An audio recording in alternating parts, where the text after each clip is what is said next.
But here's an example. So a group of students went up to present their whiteboard. You can't really see it on the screen here, but it's something with Newton's law of gravitation, GMM over r squared. And they got up there and they just have it like already filled in with numbers, and then they only have two things. They have that, and then at the bottom they're solving a quadratic equation, and then there's an answer there. And sort of, it's obviously missing a lot of stuff. So before they even started talking, she says, hey, you know what? Wait a second. We all agreed, and this is about a week and a half to 2 weeks after the code jam, we all agreed that we would show the steps for everybody else so we could follow what you're doing. And so immediately the students stopped, took a marker, fixed the board. It took about 30 seconds to a minute, and then continued on with what they were presenting. It's the kind of thing that, as Lana describes, didn't really happen that much before, because she would, again, just sort of harp on them, hey, you don't have your equations on here, and you'd be like, okay, maybe they had sort of like one thing, but sort of prompting them, reminding them, maybe even showing them sometimes the goals on the wall that everybody came up with these, they were sort of more prone to do something about it. This was another one, sort of people who like to work alone. How do you manage that in a class that's participatory? What do you do? And so she sort of made this rule about, well, you can work by yourself, make sure you check in by the end of the worksheet with the rest of your people in your group. And she found it a little difficult to monitor, because she's going around and she's got a classroom and there's all kinds of things going on. And there may be some people sitting by themselves, and you can sort of say, hey, remember to check in with everyone, but you can't be everywhere all the time. This one needs a little more agency from students to actually kind of like do this, So this is Deandra in the green shirt in both pictures, and she's one of the work alone people. She was actually that fourth reflection that wants to do everything alone. And in one instance, she's kind of more alone-ish, and Lana came over there and said, hey, make sure you're checking in, and she's sort of doing it. But other times, she actually was more groupish. So, sort of interesting to see that. So, remember, this process is cyclical. So about 11 or 12 weeks later, we're at the point where we're having another code jam. And what's interesting here is they kind of checked in with the goals that they already had. One thing that came up was this idea of teacher-led examples. So Lena started doing that more. She would kind of do the first problem on each worksheet. Okay, sort of on the board with them, and then she let them do the rest of the worksheet. Their complaint was, you know what, you're not doing it enough, and you're not doing enough harder ones. So we need more of them, and I need you to do more of the hard ones. So she's like, and so you can see that in the upper right-hand corner. And so she had a problem with this. She's like, well, I can't do every single problem on the board for you. You're never going to learn how to do anything. And so basically, she says, hey, give me some thoughts on that. You understand what the issue is, so what do you think that we should do about it? And Rachel chimes in. She's like, maybe if you put little hints on the actual worksheet or said something verbally, it would actually help us more when we're doing it, so that you don't have to do everything on the board. So she liked that idea. She tried it out a couple times. And the benefit that Lana saw from doing this was that, that she didn't have to continuously always run around and check in all these groups all the time. And also, the students felt a little more like they were doing it themselves. Okay? And she felt that it gave them a little more confidence. I won't spend too much time. I think I'm almost out of time here. But we did some reflections at the end. Just, what did you think about the process? And I'll just show this one before I pop to the last slide. But this is Deandra, once again, the girl who really likes to work alone. And so we asked, what aspects of this process did you enjoy? Okay, she says, the ability to talk and work with my table mates and going over the occasions slowly. And so the things that sort of creep into her reflection are sort of opposite what she said before. Now I'm not saying she made a complete personality change or anything like that, or everybody in the classroom is totally different now and so forth. But there does seem to be some kind of shift taking place, and students seem to value this. There were no reflections that were negative. They either were totally ambivalent or they really enjoyed this process. So in conclusion, I'm going to say the teacher did make some pedagogical changes. The difference here is that the students took part in suggesting and bringing about these changes. Okay, we traced a process of change. I say it's standardized because she did go through some steps. But of course, it's very complicated what happened, and there's a lot of guesswork. The teacher did value this process. She gained new awareness of her students, her classroom, and her own teaching. She actually started her own research. She started looking at her own FCI scores that she's been sending to FIU. She set up an Excel file and was started doing a lot of quantitative research on this. And so she'd never done that before, and sort of spurred her to start doing that. And so the last thing, I just want to say I do have a PERC invited session for Ms. Interested on Thursday. We'll have a poster on this and some other similar presentations. So thank you very much.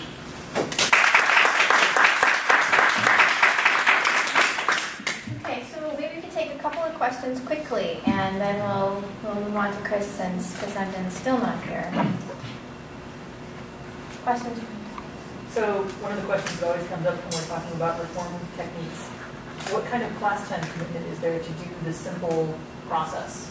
That's a good question. The cogenerative dialogue itself, I really wanted to design this to make sure that the cogens can take place during one class period, however long your class period is. So Lena has block scheduling. Some of her days are 90 minutes and some of them are 50 to 45 minutes. So we made sure that it could fit into the 45-minute time period. It was about 35 to 40 minutes for the cogen itself.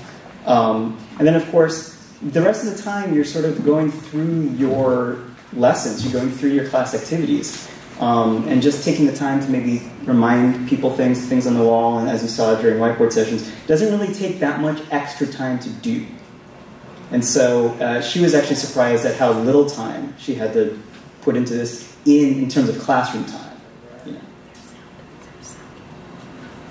So I'm curious about your thoughts for when students say, yeah, I want you to go through, I want you to explicitly teach me using steps, and we know that guided inquiry doesn't involve us explicitly teaching students using steps. So what about when the students want something and we know that that's actually not best for their learning? Right, because I left those reflections open-ended, I mean, they could think of anything, and it write a different color. No homework. What's that? Like no homework. It would be a lot. Right, exactly. But maybe there's something to it. This is sort of like this localized reform idea. Studies have shown that A, B, and C, like, we should have homework, or we should do this or that. But if the students aren't really enjoying what's going on, how much are they actually internalizing this stuff? How much are they learning? I don't really know. And the other side of that, and I saw this more in my pre-service data, we did enact some things that seemed to be counter to us, but through having done so, the students actually didn't really value those things the next time around. They sort of didn't really care about them anymore. Maybe one of the things that you could comment on is how, the extent to which they brought up things that were like, oh, I don't want to have homework, or I'd rather just watch YouTube videos. I mean, they took the process seriously, and they were fairly earnest. Yeah, absolutely. We had people say, I want to use the computer more in the classroom and stuff like that, but we didn't really get any crazy things. This was an honest class, though. This was an honest class, but there's the pre-service data, and we've done it in other courses as well. I just don't have such a large amount of data, and usually, as Eric says, they're pretty earnest about it. I think they see that maybe the teacher's making an effort, and they sort of join in. So hold your questions, because especially if Chris Emden doesn't show, we'll have lots of time for questions for both Natan and Eric, and for Chris Gutierrez. I'm doing a sound test as we're... Go ahead and talk. Afterwards. So maybe we could have a little bit more of a discussion at the end about some of these, because I have some questions for Natan too about that. That's a great question, by the way. Our next speaker is Chris Gutierrez, who is, her work is really renowned in literacy and learning sciences. She's the inaugural provost chair at the University of Colorado at Boulder. She served on President Obama's educational policy transition team, and her work on creating design spaces in the classroom, which involve students and their voice a lot more, has been really impactful across disciplines. So we're really excited to have her here. And she's also speaking at the Physics Education Research Conference, if you guys can catch her speaking there as well. Thank you. And thank you for inviting me into your community. It's always an opportunity to kind of stretch as we move across different disciplines. So thank you so much. So mine is going to be more meta in that I'm really interested in how do you design for these environments. So with more time, I would get into more strategies, but I think I'm really interested in talking about how you design for possible futures. As I said, my work cuts across disciplines. While I'm grounded as a learning scientist with a predisposition toward literacy, I find myself in lots of science communities, designing learning environments for particularly youth from non-dominant communities to learn math and science. And so I always am at the margins of what you do. So I want to share some of that and some larger principles with you today about how I've done that work that I hope is useful to you. I first want to say some of this I'm going to talk about tomorrow, so I won't elaborate. But my work has been largely around designing environments where I say where all youth can be smart, where teachers can be smart.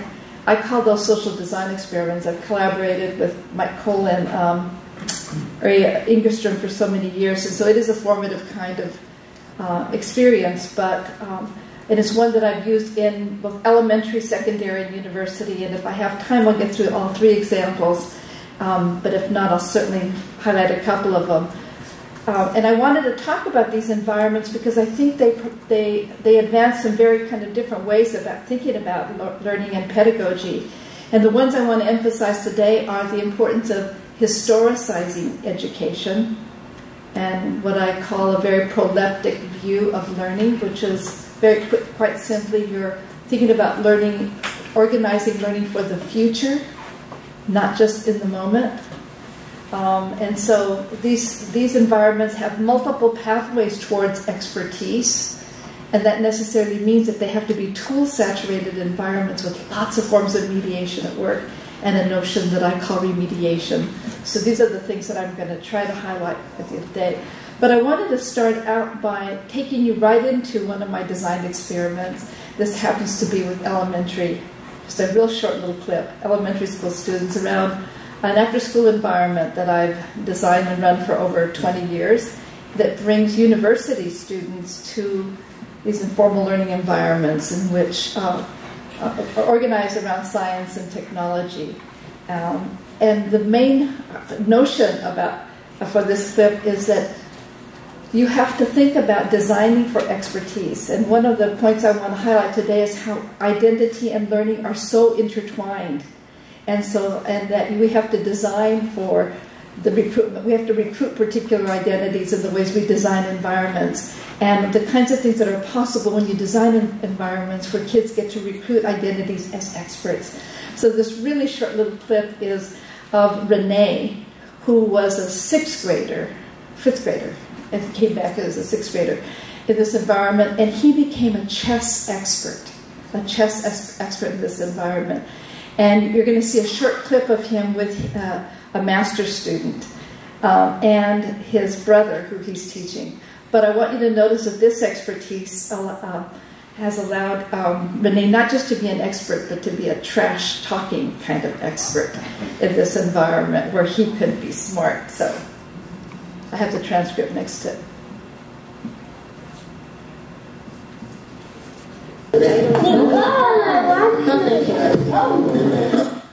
Get this.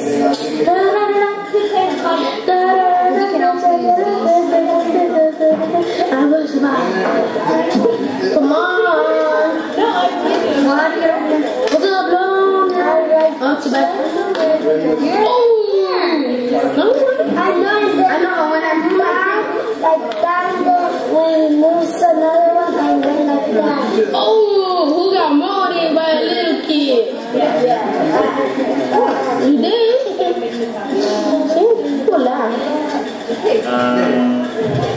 What's up, Palms? Ketchup?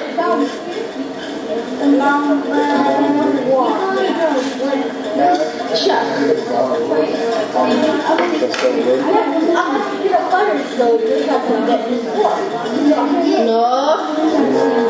See? teach.